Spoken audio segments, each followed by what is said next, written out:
Hoy en la primera lectura de los Hechos de los Apóstoles, vemos que San Pablo visita una comunidad donde pregunta a los hermanos que ya han abrazado la fe: ¿y ustedes ya recibieron el don del Espíritu Santo? Y ellos le responden extrañados: ¿Espíritu Santo? ¿Qué es eso? Ay, ni habíamos escuchado que existiera Espíritu Santo. Y dices, ¿cómo? Bueno, muy comprensible en aquella época donde la fe cristiana estaba apenas naciendo y que mucha doctrina aún no se había definido. Pero no será nada extraño encontrar en nuestros tiempos personas que han sido católicas toda su vida y que les preguntas sobre el Espíritu Santo y no te sabrán dar más razón de que es una paloma, ¿verdad? Y sobre todo, personas aún consagradas que si les preguntas: ¿ya recibieron el don del Espíritu Santo? Dirán: sí, en el bautismo, luego en la confirmación. No, pero ¿ya recibiste esa experiencia transformadora que viene del Espíritu Santo? Pues quizás se quedarán en blanco. Y es que ¿con qué razón es llamado el gran desconocido? El Espíritu Santo, que tantos no saben acerca de él y mucho menos han tenido la experiencia de él. Pero es que el Espíritu Santo es complicado entenderlo porque no es, a diferencia de Cristo, un personaje al cual puedes conocer, describir. El Espíritu Santo, de hecho, es el que está más presente en toda experiencia auténticamente cristiana, pero es el que está de fondo. Es el gran protagonista, pero que no se da tanto a notar. El Espíritu Santo no se ve. El Espíritu Santo se nota en el actuar de aquellos a quienes inspira. Y bueno, al día de ayer celebramos la ascensión del Señor al cielo y estamos en los días de preparación a la fiesta de Pentecostés, que es la venida del Espíritu Santo. Bueno, pues, ¿qué les parece si en estos días, en esta semana, a manera de preparación, vamos meditando sobre el Espíritu Santo en aquello en lo que más se da a conocer, que son sus 7 dones: don de sabiduría, de ciencia, de entendimiento, de consejo, de temor de Dios, de piedad. Hoy veamos el don de fortaleza. Hay que distinguir el don de fortaleza a la virtud de la fortaleza. Una de las principales virtudes es la fortaleza, pero esto se refiere más bien al propio carácter que se ha forjado como un carácter decidido, un carácter valiente. La virtud es diferente del don, porque mientras la virtud es una cualidad humana, el don es un regalo de Dios. Y claro, hay personas con una gran fortaleza, pero cuando esta cualidad tan humana se topa con sus límites, se topa con la debilidad, con la fragilidad, es cuando entra el don, que eso ya es una fuerza sobrenatural. Es lo que explica que personas hayan podido tener tal ímpetu, tener tal resistencia, algo que humanamente no se puede explicar, tiene que venir de lo alto.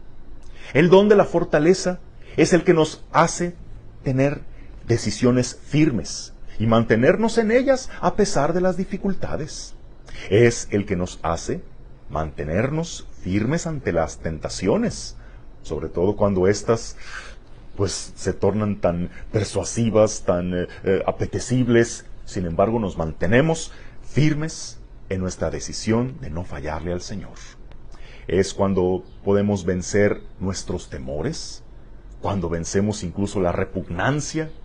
Por ejemplo, cuando hay que auxiliar a un enfermo en deplorables condiciones, donde pues humanamente sientes repulsión o asco ante esas heridas, ante ese olor, la fortaleza te hace sobreponerte y decir: vamos allá. Cuando tenemos esa fuerza de voluntad, por ejemplo, para levantarnos a la mitad de la noche porque hay alguien que nos necesita, o para decir sí a algo que nos cuesta mucho trabajo hacer. El don de la fortaleza se mostró de un modo eminente en los mártires, que fueron capaces de soportar toda clase de tormentos y no doblegarse, no renegar de su fe. La fortaleza es la que nos hace aceptar una misión difícil y sobre todo perseverar en ella a pesar de la incomodidad, a pesar del sufrimiento. Hay personas con una gran fortaleza física, como los que van al gimnasio, que desarrollan gran musculatura, que pueden cargar muchísimo peso, que no te quieras meter con ellos en la pelea porque te tundirían.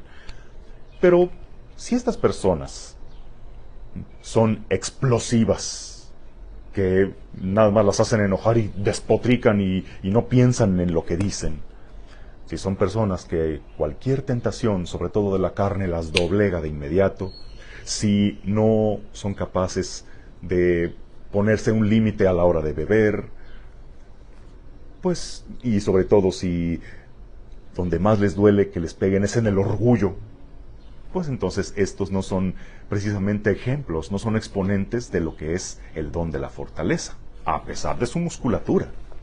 Un ejemplo de el don de la fortaleza sería aquel enfermo, todo débil, todo enclenque, pero que puede sobrellevar su enfermedad con una serenidad, con una paz tan admirable.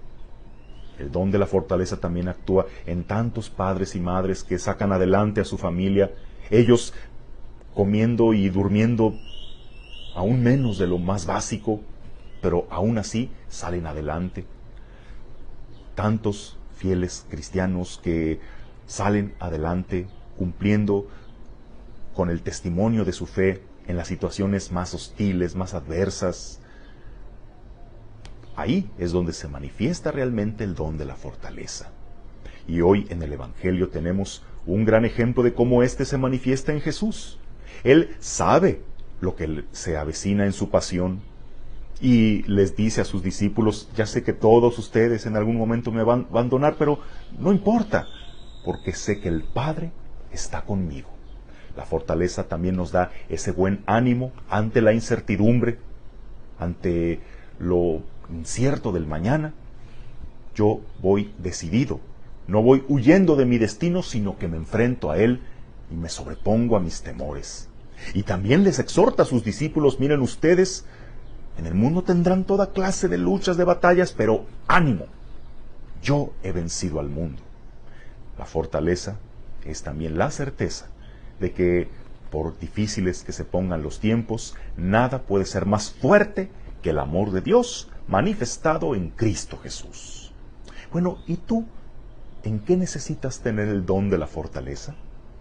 Quizá te falta mucho autodominio, porque tú que dices tener carácter fuerte, pues sí, pero más bien necesitas esa fortaleza para tener algo de autocontrol, para mantener el buen ánimo y para regular tu mal genio. Quizá necesitas mucha más fortaleza ante las tentaciones que te hacen caer y arrepentirte una y otra vez, pero no tienes fuerza de voluntad. O quizá fortaleza para tomar una firme decisión, fortaleza para resistir los sufrimientos, fortaleza para ser perseverante en el camino del Señor. Bueno, pues, así como de niños hacíamos nuestra cartita de peticiones al Niño Dios, ahora en Pentecostés necesitamos regalos de adulto, o sea, los dones del Espíritu Santo que necesitamos para mantenernos firmes en nuestra vida de fe. Así que ve haciendo tu cartita al Espíritu Santo y vele pidiendo para este Pentecostés los dones que más necesitas, y creo que a nadie le está de más el don de la fortaleza. Que tengas un bendecido día, en el nombre del Padre, del Hijo y del Espíritu Santo. Amén.